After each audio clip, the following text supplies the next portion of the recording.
How's this for the start of a movie? Oops! The United States accidentally sets off some super weapon off the coast of Tasmania. It goes off completely by accident.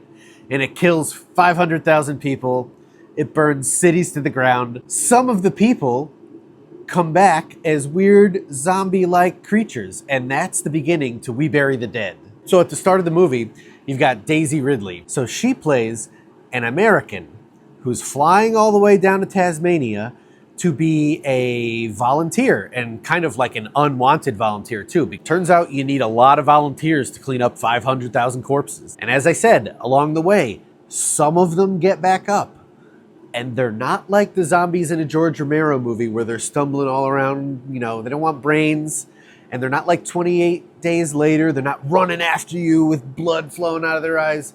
They're just kind of there. But the creepy aspect I found in the movie was they all do this like teeth grinding thing, and the sound is nightmare fuel, and just that grinding of teeth until they're like shattered and jagged. And apparently the longer they stay awake, then they start to become more hostile. And it turns out she's not there just to volunteer out of the goodness of her heart. Apparently her sort of estranged husband went on a business trip to, of all places, Tasmania when this event happens. So she's all distraught. She's gonna try and find him. And even if he is somehow alive, is he a zombie?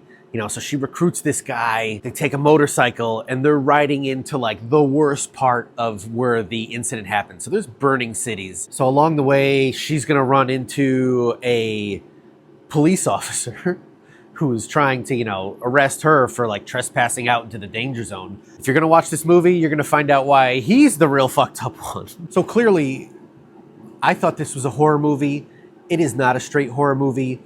It is more a sad kind of drama about people thrown into a terrible situation, and it has a couple of like good actiony sequences that you want to see. But the zombies in this movie are not like any zombies you ever seen before, so I'll give them credit in the zombie genre where they spit out hundreds of movies about zombies. This is a little bit different. It's almost like they're trying to use the zombies as a metaphor for like a person's unfinished business. And there's a zombie you run into late in the movie that kind of exemplifies this, and you kind of wonder, like, wait a minute, can these guys think? Are they not just dead in the head? That they're trying to finish something? I would say this is definitely a movie you should wait for streaming. I don't know where it's going to wind up. Because of the strange aspects, I would say if you're a horror nerd like I am, or if you're interested in just like the weird take on zombies, give it a chance.